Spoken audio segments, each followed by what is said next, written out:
Yashoda Nandana Ranjana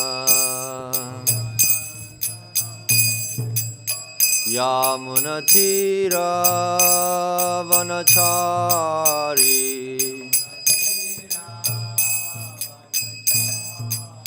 Yamunatira Vanachari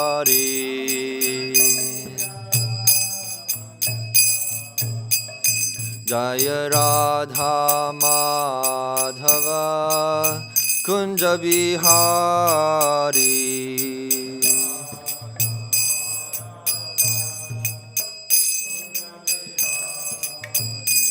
Jaya Radha Madhava Kunja Bihari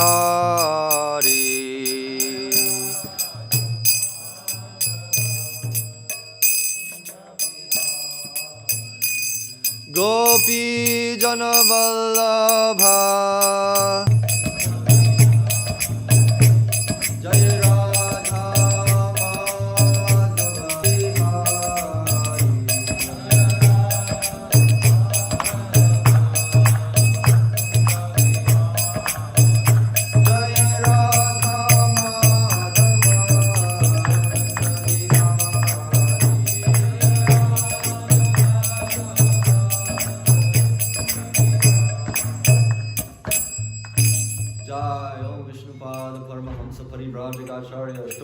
Shri Srimad. His Divine Grace Srila A.C. Bhaktivedanta Swami Prabhupada Ki Jai. Jai Om Vishnupad Paramahamsa Parivrajagacharya Stotra Shatta Shri Srimad.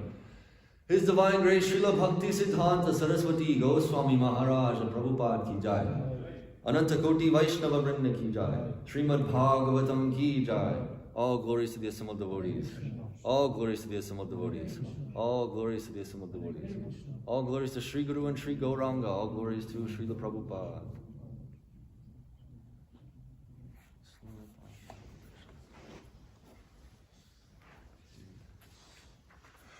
Om Namo Bhagavate Vasudevaya. Om Namo Bhagavate Vasudevaya.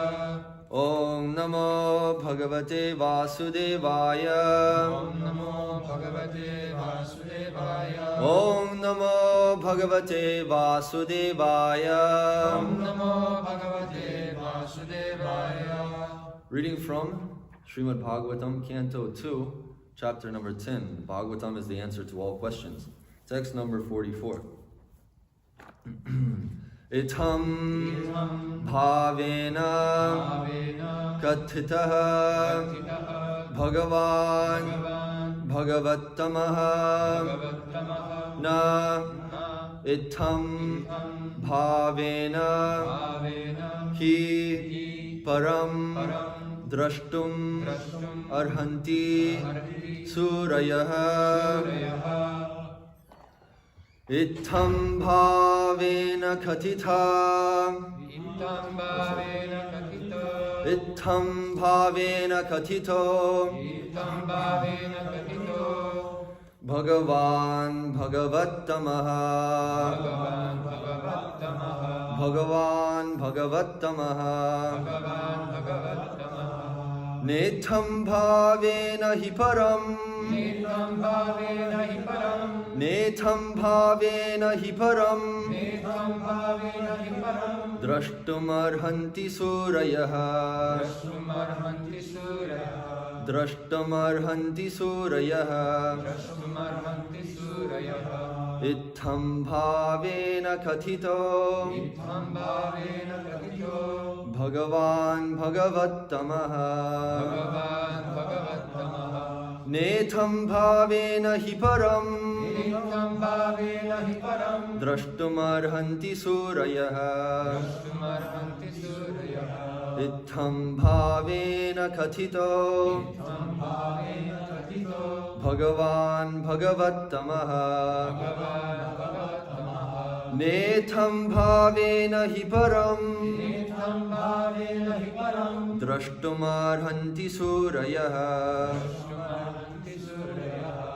Please repeat. Itam bhavena kathito.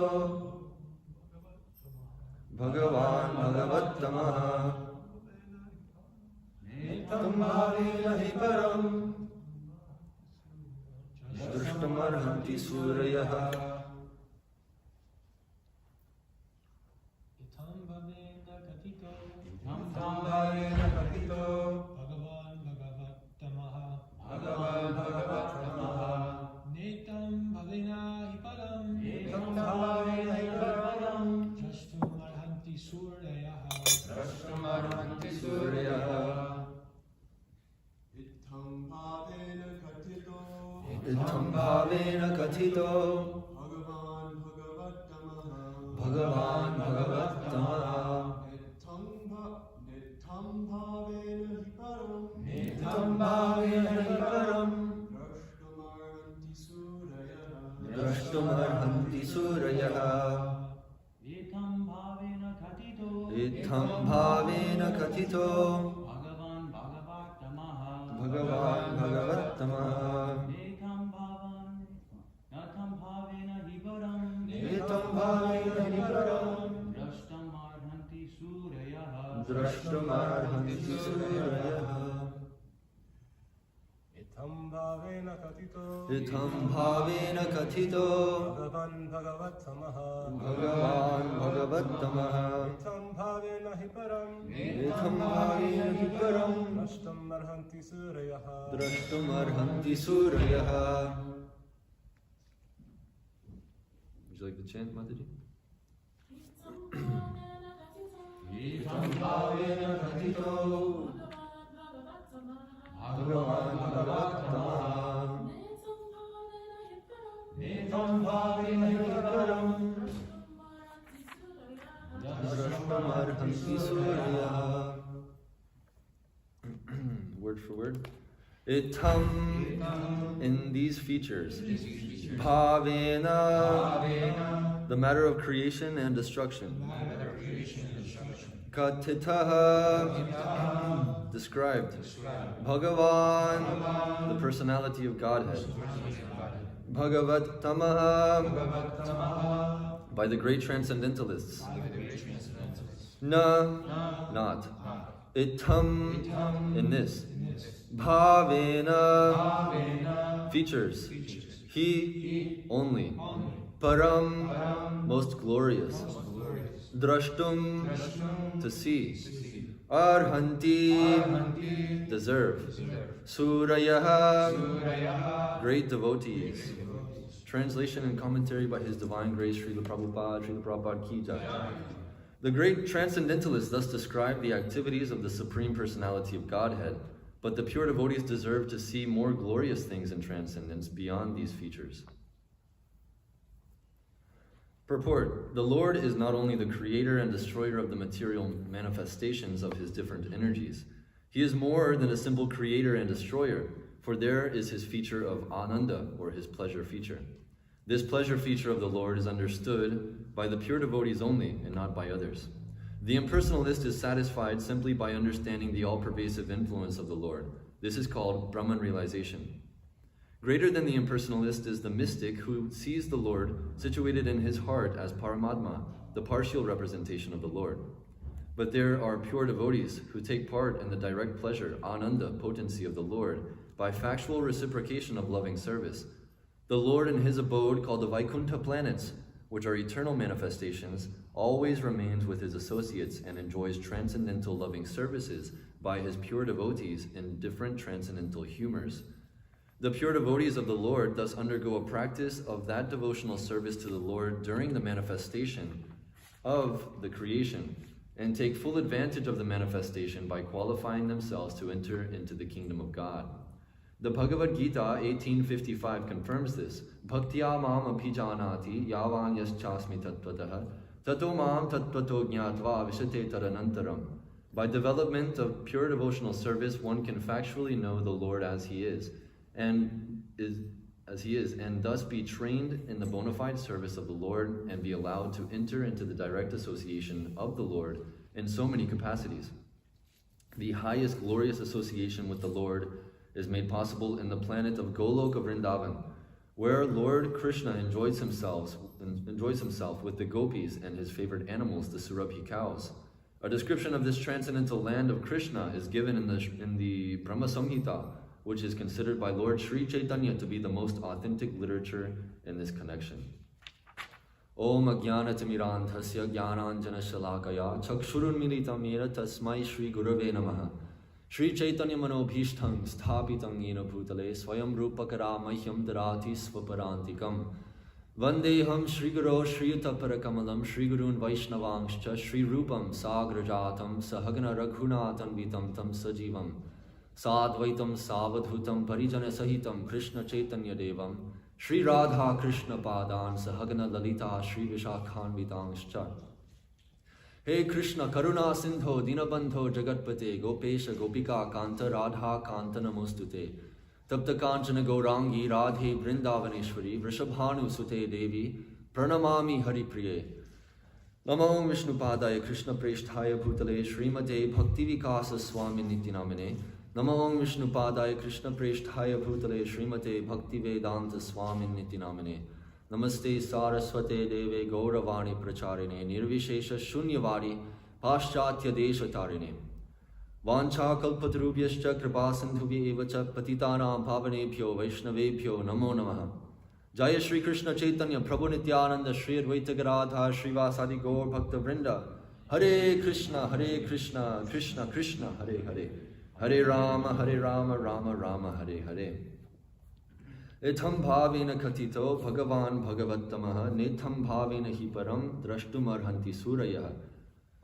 Translation: The great transcendentalists thus describe the activities of the Supreme Personality of Godhead, but the pure devotees deserve to see more glorious things and transcendence beyond these features.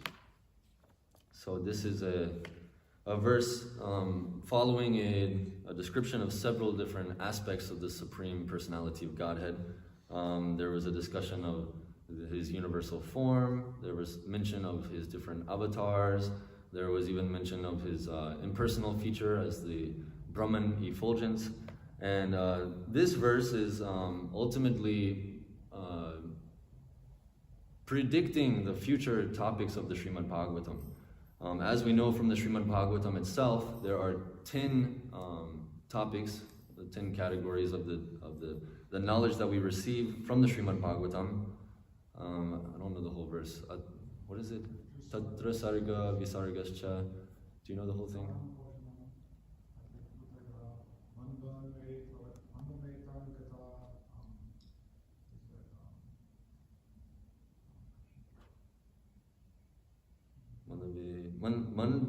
Manvantare shanu katha nirodho muktirashraya. So these 10 topics, first of all we have Sarga, or the creation of the ingredients of the cosmos.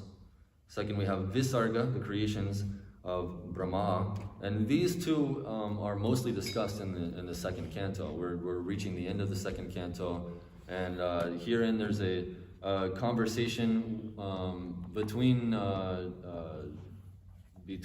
Sutta Goswami and the sages at Naimisharanya, where the narration of a conversation between Narada Muni and his father Brahma is recorded here, where Narada Muni approaches Brahma and says, it really seems like you're God. You're creating everything, you know everything that's happening in the universe, you have so much power, but still I see you meditating on something, still I see you performing austerities and tapasya and everything like that, so what's the deal with this? And Brahma tells his son Narada, his son and disciple Narada, that ultimately everything is coming from Krishna. But nonetheless, he describes the process of creation, beginning with Sarga, which is the creation of the ingredients for the cosmic manifestation. Visarga, meaning the secondary creation. Visarga also means like echo. It's kind of like an echo of the first Sarga, in which the creation of Brahma is described, and then from Brahma, so many other varieties are manifest in this material universe. Next, we have the maintenance of the creation. Number 4, the special favor given to the faithful. 5, the impetuses for activity. 6, the prescribed duties for law-abiding men. 7, a description of the incarnations of the Lord. 8, the winding up of the creation. 9, liberation from gross and subtle material existence. and 10, the ultimate shelter, the Supreme Personality of Godhead, Krishna. So all of these topics are discussed in the Srimad Bhagavatam, but specifically the first 9 of these topics are talked about in depth in the first 9 cantos of the Srimad Bhagavatam. It's not until the 10th canto that we really start to understand what is this ashraya, what is this the supreme shelter of all things, which is described and revealed by the Bhagavatam to be Sri Krishna, the Supreme Personality of Godhead. All of these other things are considered to be ashrita, which means that which is under the shelter of ashraya. So all other 9 topics of the Srimad Bhagavatam are considered to be dependent upon that one supreme absolute truth, which is the ashraya, Krishna, the supreme shelter from which everything is emanating from, being maintained by, and ultimately is going back into. So this is a full and comprehensive description of the supreme absolute truth. In the beginning, if you remember in the introduction of the Srimad Bhagavatam, the very first sentence that Prabhupada writes is that the conception of the absolute truth and the conception of God are different. And you might think, okay, what's the big, what's the difference? You open this book anywhere, and in a lot of places, and especially irreligious people, when they open our books, they can very quickly see that these books are about God. Generally, most pages are, talking about surrender to God and things like this. But Prabhupada doesn't necessarily use the word God very much. He does in some of his lectures and conversations and stuff like this. But in his books, which are meant to be specifically more detailed, and these are the law books for the next 10,000 years, Prabhupada uses different language, like the Supreme Personality of Godhead, the Absolute Truth, etc. And this Absolute Truth is described in these 10 different ways in the Srimad Bhagavatam. It's described in so many different ways throughout all of the Vedas, but specifically this Bhagavad Purana, this specific Purana is culminating in the transcendental knowledge of Bhagavan, Bhakti, and Bhakta. So these things are discussed in the Srimad Bhagavatam. This difference between the absolute truth and God is a little difficult to understand. Prabhupada says that God refers to the controller. God refers to that aspect of the absolute truth which is specifically involved in controlling, and specifically for religious faiths that are manifest in this material world. The conception of God is generally limited to God's involvement with his material creation. So we're talking about creation, maintenance, and destruction. And these things are there, these things are part of the absolute truth, but they fail to have the full understanding of God's glory in his reigning in the spiritual world. They have some idea of the kingdom of God, of heaven, things like this, but the pastimes and the qualities and the different varieties of the energies of the Supreme Lord is not understood by those who do not have a holistic conception of the absolute truth. The absolute truth is invoked at the beginning of this Srimad Bhagavatam, of course by Prabhupada in his introduction, but then of course after that Janmad Yasya Yataha, where we're from the very beginning it is established that the topic of this Bhagavatam is Janmadi, Janma Adi, meaning the creation, maintenance, and destruction. And this Srimad Bhagavatam, of course, is a commentary on the Vedanta Sutra of Vyasadeva, where the beginning aphorism of that is Atato Brahma Jignasa. So this Brahma Jignasa is the Janmadyasya Yataha. This, the inquiry into the nature of the absolute truth begins with understanding his role as that which everything is emanating from, maintained by, and ultimately enters back into. This is echoed in the Taittiriya Upanishad with this aphorism, Yatova imani bhutani jayante, so that which all things emanate from, Yena jatani jivanti, that which maintains everything, Yat pravantyabhisam vishanti, that which everything enters into at the time of annihilation, Tad vijñāsasva, that which everyone should inquire about, Tad Brahmeti, so that is Brahman, that is the absolute truth. So these are the preliminary topics that one must understand before one can enter into the topics of the 10th canto. And Prabhupada stresses many times throughout his books, and the Bhagavatam itself suggests that the reader, not just suggests, but demands that the reader must go through systematically and understand the absolute truth in phases and in different levels. And but this is the basic understanding, that we're dealing with the supreme absolute truth, which is not only just the God of this material universe, but which is the supreme energetic which all other energies are coming from. And this involves understanding the material energy and the spiritual energy side by side, as taught in the Ishopanishad. But this conception of Krishna being that personality is specifically made very clear in works like the Srimad Bhagavatam and the Bhagavad Gita. And of course, Srila Prabhupada is giving importance to the Brahma Samhita in this purport, wherein Krishna is described as Ishvara Parama Krishna Satchirananda Vigraha Anadir Adir Govinda Sarva Karana Karanam. Again, Krishna is understood to be the absolute truth. He is Parama Ishvara, the supreme controller. Satchirananda Vigraha, his form is consisting of eternal knowledge and bliss, and that he is the cause of all causes. So this is that Govinda that Lord Brahma is praying to in all of these prayers of the Brahma Samhita. This aspect of Ishvara, or controller, is imperative for the personality of Godhead. There's no meaning to the word God without a conception of control. And whenever you have control, that must mean that there's some personality. You know, nobody can deny that they're under some level of control in this material world. And if you track, where all this, how you're being controlled, you ultimately have to admit that all of these things are coming from personalities. Of course, in the modern world, nobody understands this. Specifically with the interactions of the material nature, this adhi daivika klesha, which we're experiencing, the onslaught of suffering by the natural disasters and etc. They don't realize that these are actually being conducted under the supervision and control of devatas or demigods, but ultimately under the control of everyone is that Ishvara, the Parama Ishvara, Krishna. And this aspect of the absolute truth is also called, this is very interesting that I found out last night, Nirankushaha. So does anybody know what Ankush is? It's something on Krishna's foot, on Krishna's lotus foot, one of his lotus feet, has an Ankusha on it. No. Ankusha is the goad with which the elephant driver uses to control the elephant. So the absolute truth is also known as Nirankusha, which means that it is uncontrolled. There cannot be any control over that because it is the supreme controller. So it's just an interesting name for the absolute truth, which I was hearing from my spiritual master last night.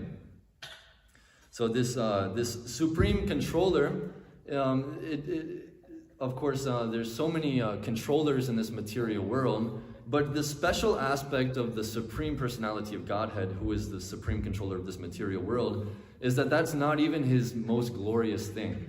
Prabhupada, in the second sentence here, he says, he is more than a simple creator and destroyer. And, it's a very casual statement that Prabhupada says, where he's almost downplaying the role of God in this material world. In fact, one who is aware of the transcendental qualities and pastimes of the Supreme Lord, one who is aware of these things, they find these topics to be very insignificant. Of course, seeing the connection with that Supreme Lord, they still give importance to hearing about this, and by hearing about it, we become purified.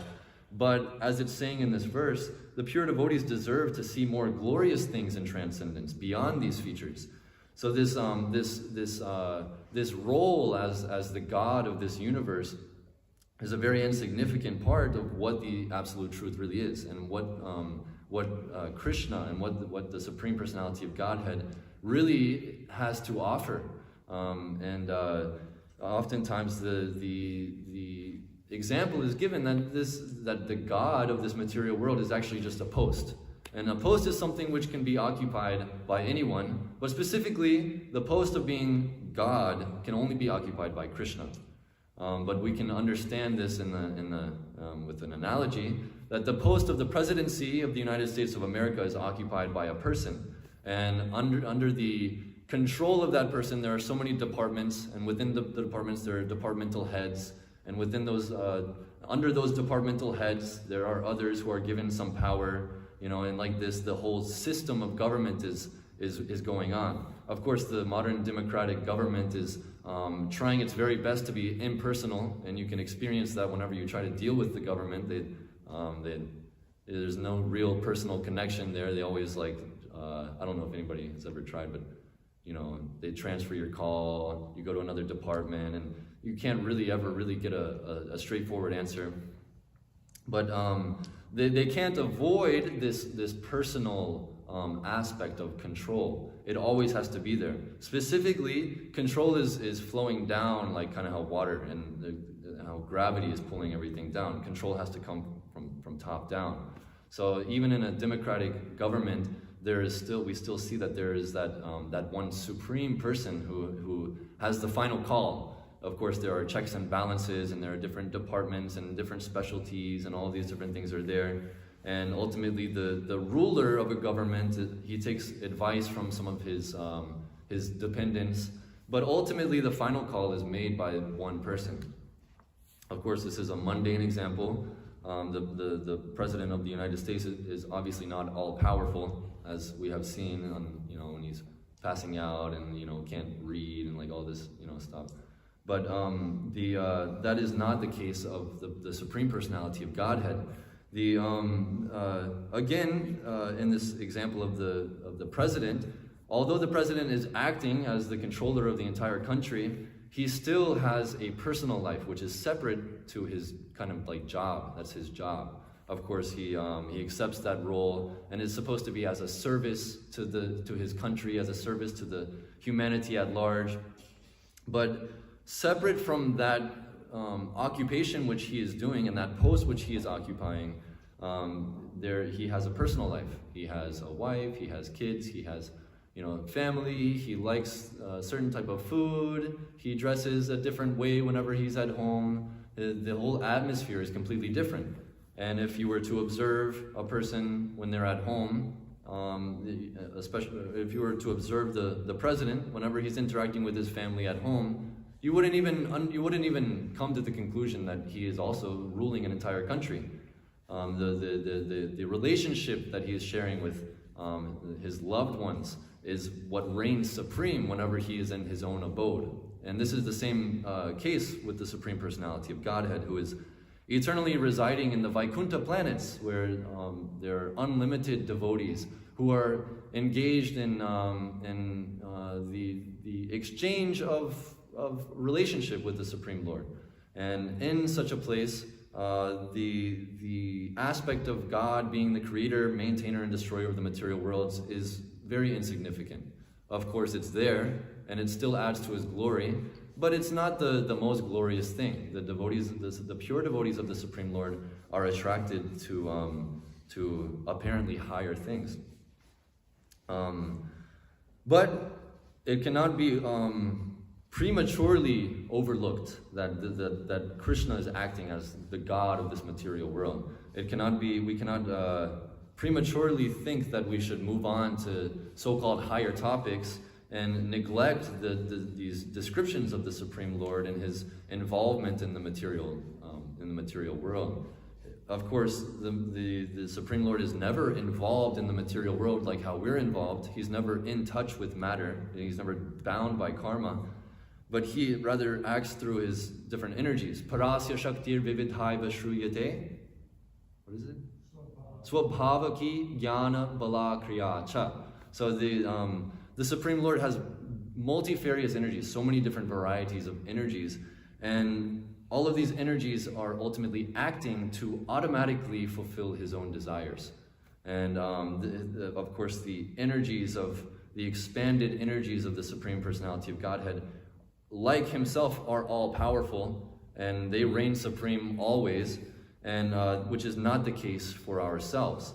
there's a interesting talk given by my spiritual master Bhakti Vikas Maharaj, which talks about, I forget what it's called. He was talking about how our expanded energies consist of stool, mucus, bile. These are the things that emanate from our body, but the energies which emanate from the transcendental body of the Supreme Lord are, they have the same quality as himself. They have that same controlling ability. So the Supreme Lord is controlling this material world. He's creating, maintaining, and annihilating this material world through the agency of his different energies. We can see this most directly in his manifestation as the Guna avatars. The Guna avatars are Brahma, Vishnu, and Shiva. So the Brahma is given precedence over the mode of goodness in this material world. He's given the role of creation. Vishnu is given the role of maintaining this material world, and Shiva is given the role of annihilating this material world. And these Guna avatars you can see them as expansions of the energy of the Supreme Personality of Godhead, where he is apparently involving himself in this material world through different agencies, through different departments and departmental heads, and etc., etc. But as I was saying before, this is not the most glorious aspect of him. Nonetheless, many people, this is all that they see, because this is how we can experience God with our present senses in this present body that we're living in right now. And of course, with the help of the Vedic literature, and in India, people growing up in the Vedic culture, it's very common for people to worship this Trimurti as being the supreme, the Trimurti being Brahma, Shiva, and Vishnu combined. And there's also a large sect which worships Dattatreya as being supreme, because Dattatreya is the combination of all these three into one person. And of course, this is there even earlier in the Bhagavatam. We have a very brief description of Dattatreya among other avatars, and we see that this is a manifestation of the Supreme Personality of Godhead. Of course, Vishnu is the Supreme Personality of Godhead. Shiva is also, he is and he is not the Supreme Personality of Godhead. And Brahma is considered to be generally a Shakti Avesha avatar, one who is personally empowered. But whenever there's not a qualified Brahma, then the Supreme Lord personally takes the role as being the Brahma of the universe. So these Guna avatars are understood in this way. But this Devi Dham of where these Guna avatars are overseeing all the activities here is just one small portion of the energy of the Supreme Personality of Godhead. We have this verse in the Brahma Samhita, Goloka namni nijathamni tale chatasya Devi Mahesha Haridham Asuteshu Teshu Tete Prabhavanchaya Vihitaschayena Govindamadi Purusham Tamam Bhajami. There are four different worlds, I guess you can say, that are being manifested by the Supreme Personality of Godhead. We are currently, so we'll go from bottom up. We're currently in Devi Dham, which is what we're talking about. The Trimurti is presiding, but also Devi or Maya is considered to reign supreme here. Of course, the Trimurti is not influenced by Maya, but all other beings in this material world are influenced by Maya. Next we have Mahesha Dham, which is the abode of Lord Shiva. If you see on the Goloka chart, you have Shiva Loka. Half of it is in the darkness and half of it is in the light. The darkness being the Mahakala Dham, where Krishna is being manifest, or where Shiva is being manifest as being in that which is in touch with the material nature. And then you have the Sadashiva, which is presiding in the Shiva Loka, which is free from the touch of material nature. Also in the light of the Bhagavat, Prabhupada writes that this Shiva Loka, or the Mahesh Dham, also consists of the Brahma Jyoti. And the impersonalists who attain the Brahma Jyoti, they attain Shiva or Mahesh Dham, which is another aspect of this. And then you have Hari Dham, which consists of the Vaikuntha planets, where with each Vaikuntha planet having a four-armed Narayana, who is being worshipped by his devotees there. And then of course you have Goloka, which is the eternal abode of Krishna, Goloka Vrindavan. And but from this verse we can understand that even with this understanding of these four different manifestations of the worlds, that only 1/4 of them is the material world. The 75% there is completely spiritual. Therefore, the devotees of the Lord give more importance, and not even just the devotees, but the transcendentalists give more importance to these transcendental abodes of the Supreme Lord. Whether they see them as, anyways, there's different conceptions of the absolute truth, there's different conceptions of the absolute truth. The second chapter of the Srimad Bhagavatam, Varanti tattvavidas tattvam yajganam advayam brahmeti paramatmeti bhagavaniti shabdyate. So brahmeti paramatmeti. So we have Brahma, Paramatma, Bhagavan iti.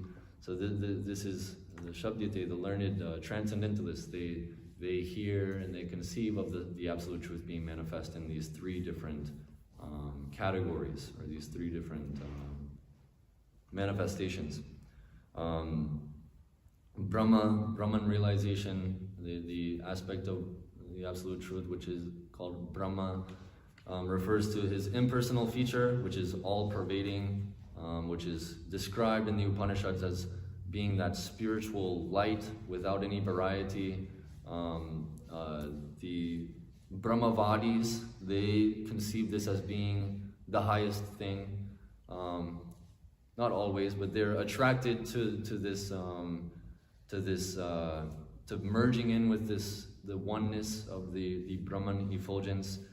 And of course you have the Paramatmavadis, or the yogis, who conceive of the absolute truth as being manifest as a four-armed form within their heart, and not only within their heart, but this eko pyasaura chayitam jagaranda kotim yat chaktirasti jagaranda chayayarantaha andantarastha paramanu chayantarastham govindamari purusham tamaham bhajami.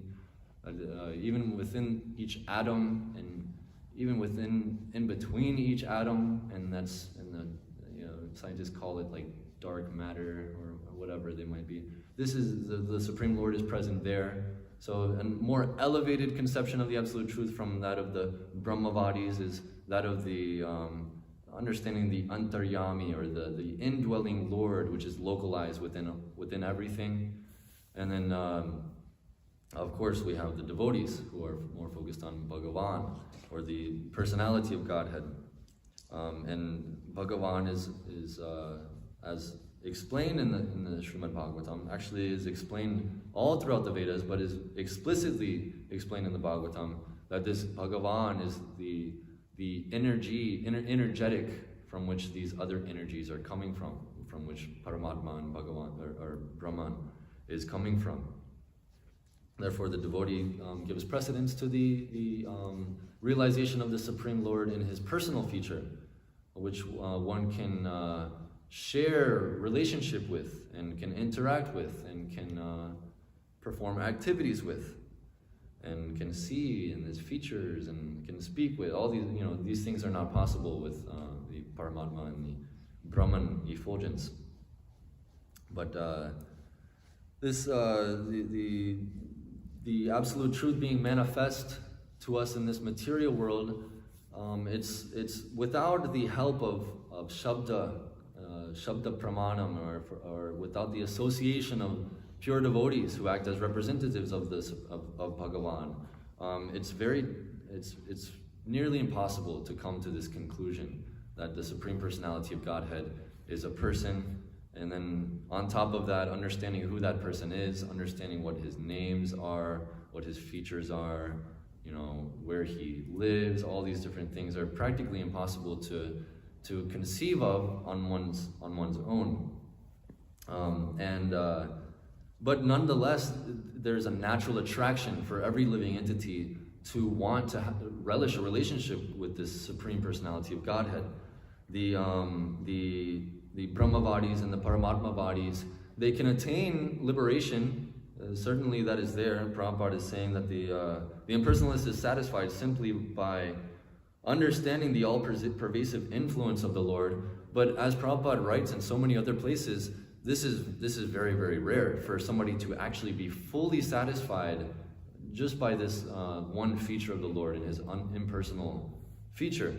And there's if you go to Bengal, you'll see many hospitals which have been opened by very famous Mayavadi sannyasis who claim to have merged into the Brahman, who have become one with everything, who have renounced the world, renounced sex life, renounced all kinds of mundane activities, but have ultimately fallen back down to get involved in this material world, building hospitals, doing welfare work and entering into politics. This has happened with so many different Mayavadi sannyasis, and this is because they're lacking that ananda. They're lacking that feature. They're lacking that relationship with the Lord, which is the source of so much bliss.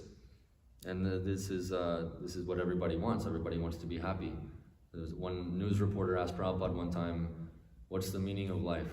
And my Guru Maharaj says that whenever he first heard this, he was expecting Prabhupada to give some very deep, philosophical explanation about surrendering to Krishna or about becoming a servant or something like this. But Prabhupada surprisingly said the meaning of life is to enjoy. Everybody's trying to enjoy, but real enjoyment is real ananda is only experienced in connection with that anandamayo pyasat, that the Supreme Lord who is always experiencing bliss. The Supreme Lord is always after sense gratification. That's one thing that you'll see about Krishna in his pastimes. He's just always going and enjoying. And envious rascals, they see this and they try to say that Krishna is sinful. They say that he's adharmic. They try to find fault in the Supreme Lord because of this. But everyone is like this, and that's because he is like this. Because he is always searching after that ananda. Of course, he's always experiencing that ananda, but because he is experiencing that ananda, every living entity is also wanting to experience this ananda, anandamayo pyasat. So this, of course, is being misdirected in material sense gratification. So this is the biggest problem that we actually have, is that we want to experience ananda without being connected with Krishna, and we want to. Ultimately, we end up getting frustrated, and that's why we have to take so many births, birth after birth after birth, because by the end of the life, we're still unhappy, we still have material desires, we still have so many things, so many plans, so many things that we want to do, and all of the relationships that we've had in every single life, they haven't fully fulfilled the desire of our soul. All of this so-called love, all of these so-called families and friends and all of these things have ultimately left us empty, have left us completely disappointed and depressed, and studying a very perverted reflection of the Vedas in college. The presentation that they give there is very, very nonsensical. But there's they were talking about how those transcendentalists who renounce this material world, they're actually just suffering some kind of depression. They're suffering some kind of mental disorder, and because they're not enjoying like how we materialists are enjoying, they've given it up. They're making a big show of not even wanting it anymore. But it's all because they're just depressed. They have some kind of mental thing. But it's true. They are completely pessimistic about material sense gratification. They've completely given up the idea of it. Forget about it. You just don't even. Transcendentalists it can't even enter their mind. Even for Mayavadis, this sense gratification is it's unheard of. The followers of Shankaracharya course, modern times, what is a follower of Shankaracharya? But those strict adherents to the teachings of Shankara, who is the greatest proponent of Mayavad, very, very strict when it comes to refraining from sense gratification. They eat very simply. They're completely renounced. You know, of course, we have the Buddhists and the Jains and everything like that. I won't get so much into that, but because that ananda is not being replaced with something spiritual, they end up falling back into their former habits. They might not do it in that one lifetime, and they might attain some level of liberation for some time, but they ultimately have to fall back down into the material world, where they are searching for ananda and so many other things. So in the Krishna book, in the Bhagavatam, but in the Krishna book, the 5 different departments of the 5 different departments of life are described, where we have annamaya, pranamaya, mano/jnanamaya, vijnanamaya, and anandamaya. Has anybody heard of these things before? It's in Prabhupada's books, but it's only mentioned a couple of times. There's different, he calls them departments. It's kind of like modes which the living entity is situated in. And the beginning stage is called annamaya. Annamaya, anna means food. Say annamritapao, Radha Krishna, this anna, it means grain or food. So one who is in this department of annamaya, they think that the topmost goal of life, the absolute truth, the supreme thing, is to get some food. And you see this with animals, it's like they'll do anything to get some food, and their whole life is revolving around this, is to get some food. And this is they're searching for the ananda and eating. And you see human beings that some of them are also in this stage of consciousness. A little bit higher than that is called pranamaya, where they conceive that the supreme thing, the topmost thing to do, is to protect one's life, to sustain one's life, and to reproduce. This is called pranamaya. Prana meaning the life of the body. This is still bodily consciousness. And then we have manomaya, or also sometimes called jnanamaya, where the activities of thinking, feeling, and willing give precedence to all other things. That if you're not feeling hungry, you're not really concerned with trying to go get food. If you're not feeling like you're in danger, or if you're not thinking, or if you're not observing that you're in danger, you're not so much thinking about protecting your prana. This manomaya, this jnanamaya, is on the mental platform, which is still bodily consciousness, but is a more subtle bodily consciousness. And then the final two, vijnanamaya and anandamaya, these are considered to be transcendental. Vijnanamaya it means Brahman realization, ultimately. Vijnana meaning that one has realized that he is not the material body. But with this realization, they have not moved further to realize what they are. They realize that what they're not, but they haven't realized what they are. They see themselves as being part and parcel of Brahman, which is correct, but their desire to merge into the oneness of Brahman does not give them that real happiness that they're looking for.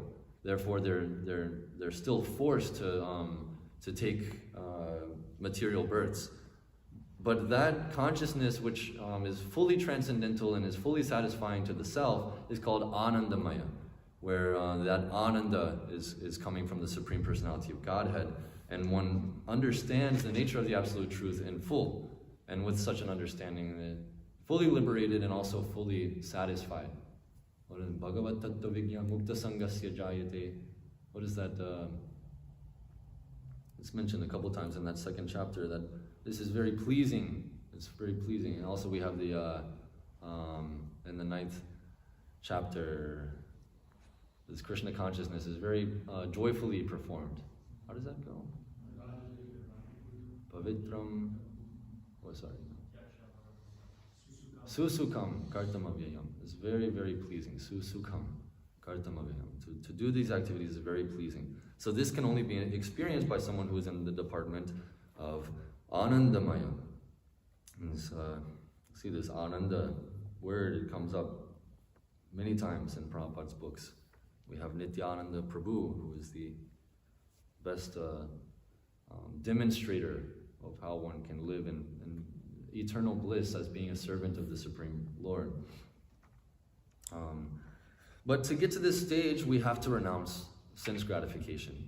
This is a really, really big thing. This is a very important thing, because if one artificially puts himself on a very high platform and thinks himself to be liberated from this material world, but still has a taste for material sense gratification, they can very easily mistake the happiness that they're getting from sense gratification for being spiritual happiness. This is called sahajiyavad, prakrita sahajiyavad. Prakrita meaning material, and sahajya meaning very cheap. You take spiritual life very cheaply. And one who imitates the great Mahabhagavats and the liberated souls, but still has a taste for material sense gratification, they just make a big joke of spiritual life. And it's still a material thing. Therefore, we're encouraged from the very beginning of spiritual life to refrain from sense gratification, specifically those grossly sinful activities like meat eating, illicit sex, intoxication, and gambling. These 4 principles given by Prabhupada, which basically everyone in the Western world, these are like the 4 pillars which are sustaining their life before coming to Krishna consciousness. You know, this is emphasized in so many different places by Krishna to Arjuna, the Bhagavad Gita, telling him, you know, describing a transcendentalist being able to retract his senses like a turtle, brings his limbs into its body. And also in the Bhagavatam, you know, coming to mind really, really prominently is the teachings of Vrishabhadev to his sons. Nayang deho deha bhajam nirloke kashtan kaman arhate vidbhujange tapo divyam putraka yena sattvam shuddhyad yasmad brahma saukhyam tonantam. So this he's telling his sons this sense gratification is available for hogs and dogs that eat stool. It's befitting an intelligent person and a transcendentalist to strive for that which is this tapodivyam, this divine austerity, giving up material sense gratification, and then only then can one experience this Brahma Sukha, Brahma Sokyam, Tvanantam, the endless, eternal happiness, of spiritual happiness. Or else they're bound to hell. What is that? Mahat sevang dwara mahur vimuktis. Tamo dwaram yoshitang sangi sangam. In the very next verse, he explains that by the serving, the mahats, the mahat sevang, it opens the door to liberation. Dwaram vimukti. And then the tamo dwaram, the being in the mode of ignorance, doing sinful activities and enjoying sense gratification, that opens the door to hell. So, emphasized so many different places to give up this sense gratification, but it's also, instead, not just the negative aspect of giving up sense gratification is given, but the positive aspect of engaging senses for spiritual sense gratification is also given. Specifically like the description of Ambarish Maharaj, where it's described all of the different ways that he's engaging his senses in the service of the Lord. He's engaging his eyes and seeing the deity. He's engaging his legs and walking to the temple. His hands and cleaning the temple, and embrace his arms and embracing devotees. His nose and smelling the flowers which have been offered to the Lord. And ultimately, by engaging in these activities, it's a cause for liberation. It opens the door to liberation. But renouncing sense gratification is not all in all. That's not what we're here for. That's not what Prabhupada came to give us, to teach us how to renounce sense gratification. It's, you know, of course we might alleviate some of our suffering, but we won't get that real happiness that we're after. We'll just go right back for it. Devotees, they very easily give up this sense gratification whenever they take up to the process of Krishna consciousness. There's a verse in the Chaitanya Charitamrita, I don't know how it goes, but it's basically explaining that there's vairagya, I can't remember what it is. the basic principle, which you can find in all the devotees, is this vairagya. This is translated as renunciation in a lot of cases, but more than that, it means like detachment from sense gratification. This detachment, just not necessarily that they're making a big show of not completely refraining from all sensory activities, but just being detached from enjoying all sensory activities. This quality you can find in all of the devotees of Chaitanya Mahaprabhu. And Chaitanya Mahaprabhu, seeing this, becomes very pleased. This is a very pleasing thing for him. So the devotee is always trying to please the Lord. They give up this sense gratification very easily. What is that? Tyaktva turnamashesha mandalapati shrening sada tuchavat. So this, even though the Goswamis, specifically Sanatana and Rupa Goswamis, they were big men at the time. You know, Bengal was the real, like, of course now it's different in India, but back then Bengal, and especially in the district of Nadia, that was like the seat of learning. This is where all of the power was. It was ruling the entire country. The greatest, what's his name? Prataparudra Maharaj, Sarvabhauma Bhattacharya. It's described that he was the most learned pandit in all of India at that time. And also you have Sanatana and Rupa, who were serving as ministers in the administration of the Qazi at that time. And but in this Shad Goswami Ashtakam, it said that they gave up this post of being a Mandalapati, being they're almost like the lords of this of their situation that they're in. They gave it up as being tucha meaning like very insignificant. They just easily give it up. So for one who has attained that higher taste, it's much easier. What's that verse? Rasavarjam rasopyasya parang drishtva nivartate. That upon attaining a higher taste, it very easily just give up the lower taste.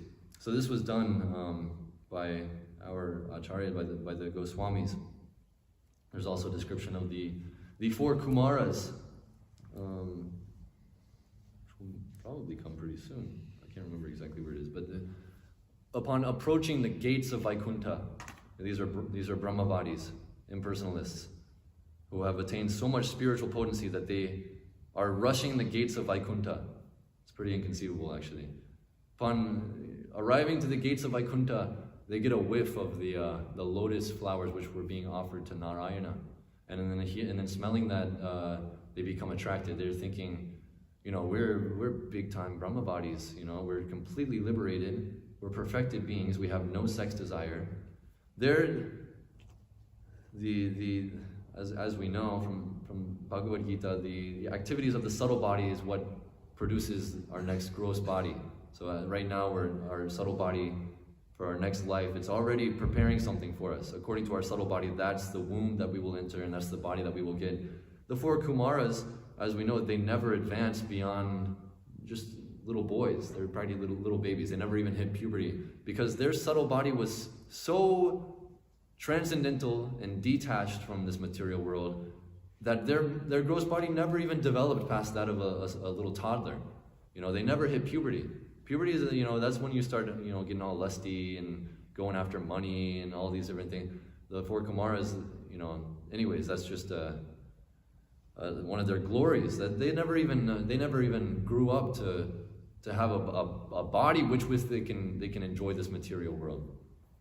Anyways, they're storming the gates of heaven, of Vaikuntha, and then they smell this and they're thinking, we're completely liberated, we're completely transcendental, but my mind is attracted by this thing. What is this thing? What is this smell? Because we're not attracted by anything, and we're fixed in our meditation, completely honed in, completely fixed. They can't be shaken from this situation which they've come to. Therefore, their conclusion was that this must be something spiritual. This must be some variety which is existing beyond the apparent oneness of the absolute truth. And then because of their devotional mentality upon smelling the tulasi which was offered to Narayana, they were ultimately given entrance into the spiritual world to be associates of the Supreme Lord. This wasn't, of course, first there was some protest by the Lord's devotees, Jai and Vijay, which is a whole other lila. You know, devotees, they don't really like the impersonalists. They see these impersonalists are coming to Vaikuntha to disturb us, you know, to spread some impersonalistic doctrine or something. But because their devotional attitude in honoring that smell which was emanating from the prasad, the tulasi prasadam, they were able to associate with the Supreme Lord in a very intimate way. The Lord, they didn't even have to go inside. The Lord came out to the gates just to see them. They were so dear to him. So that's the four Kumaras. This the transcendental form and pastimes and qualities of the Lord are they're completely attractive for one who is purified to some extent. When they hear, hearing about it, they become purified, and then hearing about it gives them the qualification to continue hearing about it more. The Shrinvatam Swakatha Krishna Punya Shravana Kirtana Hridyantyastho Hyabadrani Vidhunoti Surit Satam, that the Lord residing in each and everyone's heart as a Paramatma, he cleanses away all material desires whenever one has developed the urge to hear the transcendental message of the absolute truth. So the process is there, becoming cleansed like that, but developing the urge to hear about it comes naturally for one who is in association of devotees, or who is in association of the Lord and his representatives. This is because Ananda Chinmaya Rasatmataya Manasu Yaf Praninam Pratipalan Smaratam Upetya Lila Yetena Bhuvanani Jayatya Jasram Govindam Adi Purusham Tamaham Bhajami. Lila Yatani Bhuvanani Jayatya Jasram, that the Lila of the Supreme Personality of Godhead, Jayate, it completely defeats, it completely conquers anything of this material world. Lila Yatena Bhuvanani Jayatya Jasram. This material world, anything which is going on, any kind of so-called lila, any kind of so-called activities of this material world. You know, we scroll through Twitter, we hear about, what's Warren Buffett doing? What's Elon Musk doing? What's Selena Gomez? Whatever. What are these people doing? I'm interested in hearing about their sex life and their, where they're going, and the deals that they're making, the money that they're making, all the ideas that they're coming up with. These things seem very interesting until one actually hears about the Leela of the Supreme Lord. And then these things they're completely conquered by such things. And for this reason, the Lord incarnates in so many different forms and in so many different times and place and circumstances in order to attract the minds of all the conditioned souls. Because nothing can beat it. Nothing can beat the qualities of the Lord. It's just like, nothing else can even come close. This, what's that called? Asamurtva? Is that the word which means that nothing is equal and nothing is greater than? Asamurtva. It's one of the defining features of the absolute truth, that nothing can come even close to it. What is the Pantastu Koti Shatavatsara Sampragami? No. Anyways, the transcendentalists who have not developed a relationship with the Lord can hardly even approach the light emanating from the toenails of the Supreme Lord. What to speak of having a relationship with Him, and then what to speak of the materialists? There's just nothing there. There's really nothing there for one who have developed an urge to hear and to experience the pastimes of the Supreme Personality of Godhead. And this is the natural condition of all living entities. They're looking for this ananda. And this is because Nitya Siddha Krishna Prema Sadhya Kabunai Shravanadi Shuddha Chitte Koreye Uday. That the living entity is eternally a pure servant of Krishna. Of course, we're in a conditioned state. Nitya Siddha Krishna Prema Sadhya Kabunai. And by Shravanadi, by Shravana, Adi meaning etc., Shravana, Kirtanam, Vishnu, Smaranam, Pada Sevanam, by hearing, etc., then this natural propensity to be a devotee of the Lord awakens within one's heart. So the process is given. Shravanam, Kirtanam, Vishnu, Smaranam, Pada Sevanam, Archanam, Vandanam, Dasyam, Sakyam, Atmanivedanam. These first 7 things they consist of the activities in sadhana bhakti.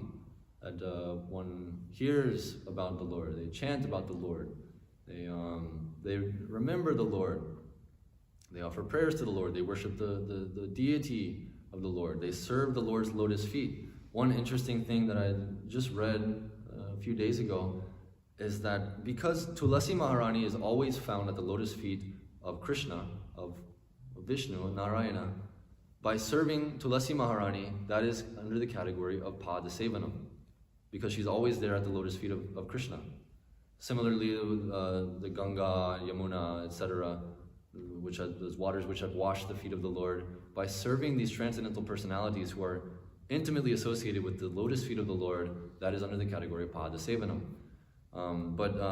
So these are under the jurisdiction of sadhana bhakti.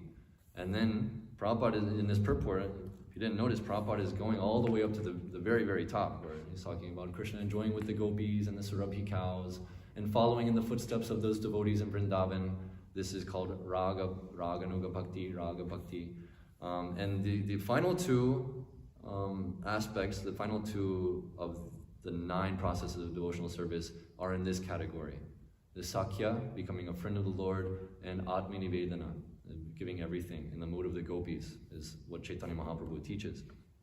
So this is accomplished by one who, upon hearing of the transcendental nature of the Lord, surrenders oneself.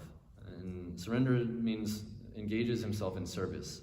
And this is what Chaitanya Mahaprabhu came to give us, teach us how to surrender to Krishna. Prabhupada, he writes that Krishna came and taught Bhagavad Gita, but because nobody really understood it, nobody really applied it, Chaitanya Mahaprabhu decided to come and really teach us how to apply it by his practical example.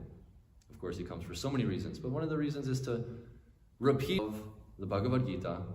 Prabhupada, at the very beginning of the teachings of Lord Chaitanya, he writes that the teachings of Lord Chaitanya and those of Krishna in the Bhagavad Gita are non-different, the same teachings. The difference is that Chaitanya Mahaprabhu accepts the role as a devotee and teaches us how to practically apply these things. Atyanta durlabha prem koribari dan shikhai sharanagati bhagater pran. That which is very rarely obtained is very, very rare to get this prema. Atyanta durlabha prem koribari dan shikhai sharanagati.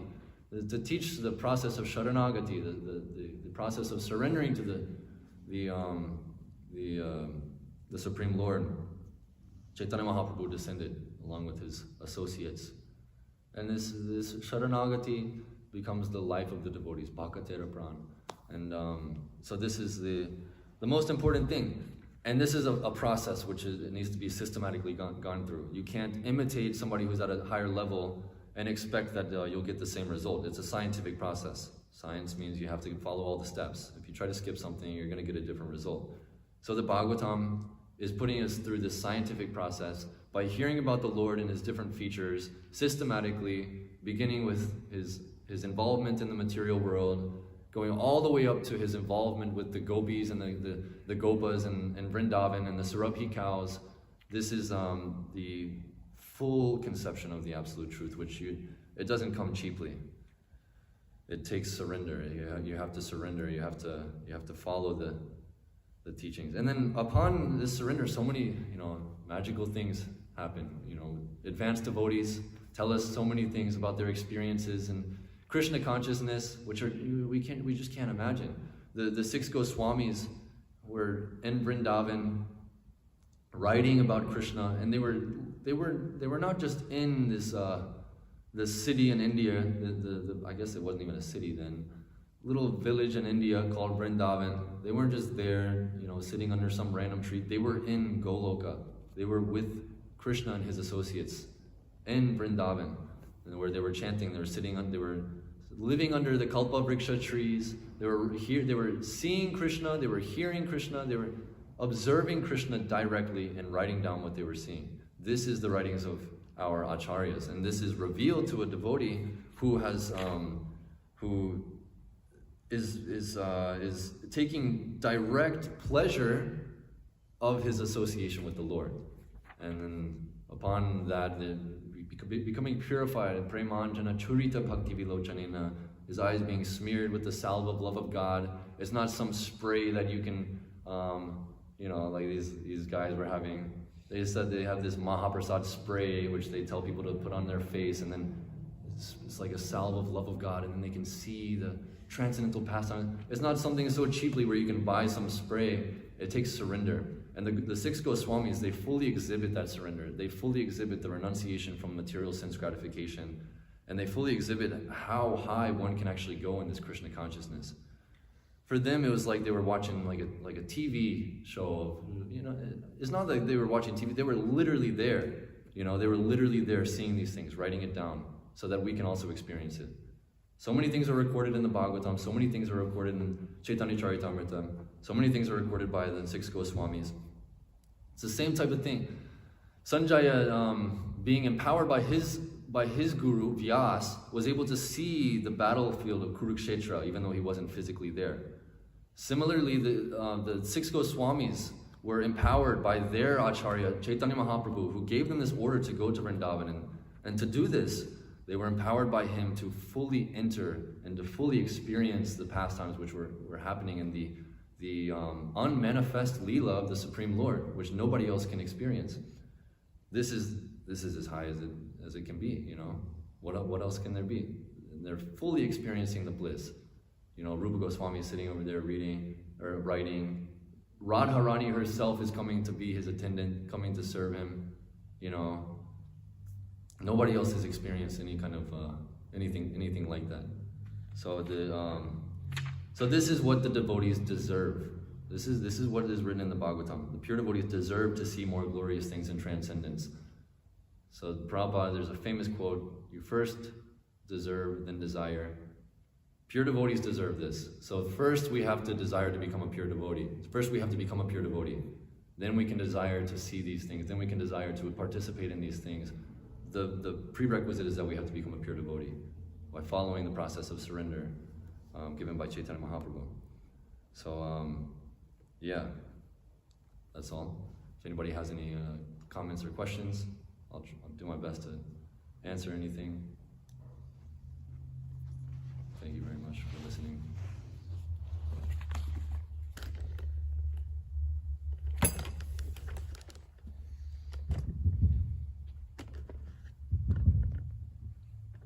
Thank you, Matsya Prabhu. I have one question about the purport.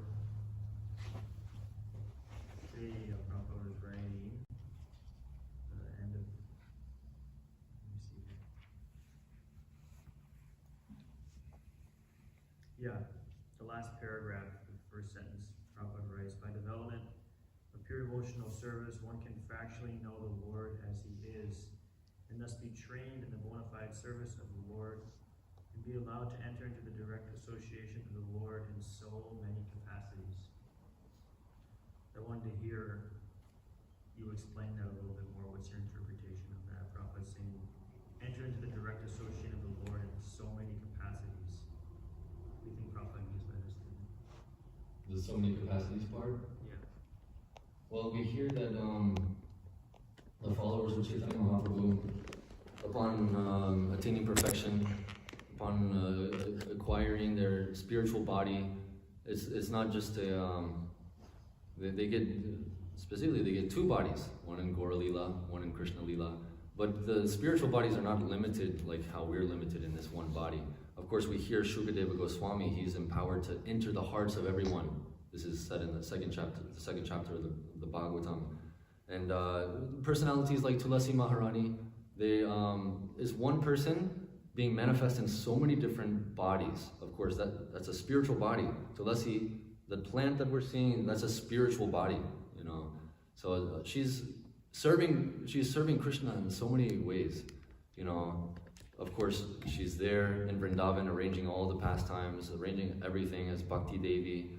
But, you know, she's even in Atlanta, you know, giving her association to devotees here. She's literally all over the world now, you know, after Prabhupada came and brought this.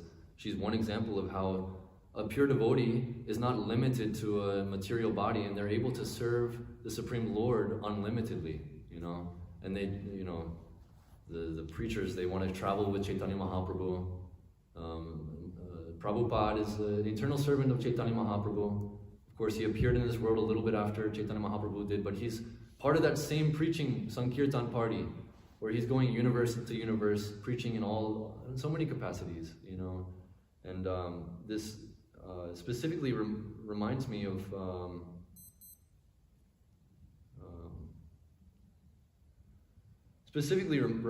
this verse in the Brahma Samhita.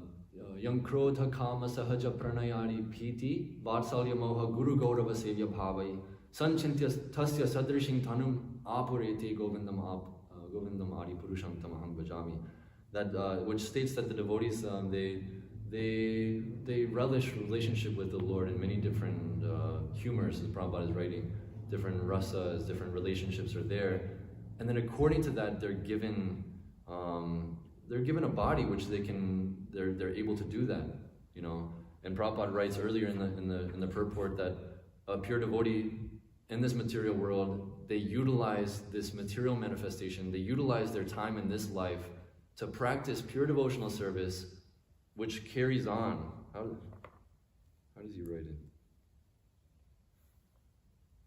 The pure devotees of the Lord thus undergo a practice of that devotional service to the Lord during the manifestation of the creation, and take full advantage of the manifestation by qualifying themselves to enter the kingdom of God. So by being trained in this way, this yukta vairagya, utilizing the material energy in the service of Krishna, you know, acting on the pure devotional platform, one is allowed to enter direct association with the Lord. And then, you know, direct association with the Lord, anything's possible. What is that? Arjuna, wherever there's Krishna, Yogeshwara Krishna, Yatra Partho Dhanordaraha, Tatra Shri Vijayo Bhutir Dhruvani Tirmatirmama. In other words, wherever there's Krishna, wherever there's Arjuna, wherever there's Krishna, and wherever there are his eternal associates, everything's possible. If you have the desire to serve Krishna in that way, your desire will be fulfilled. This is Chintamani Dham. This is Chintamani Prakara Sadmasu Kalpa Vriksha. Lakshavriteshu Surabhir Abhipalayantam. Lakshmi Sahasra Shata Sambramase. There's unlimited Lakshmis. There's unlimited gopis serving Krishna in the spiritual world. And there's still so much service that they can do. So many capacities, everything, they're serving in so many different ways. The spiritual world itself is fulfilling their desires. It's Chintamani, Kalpa Vriksha, you know, it's like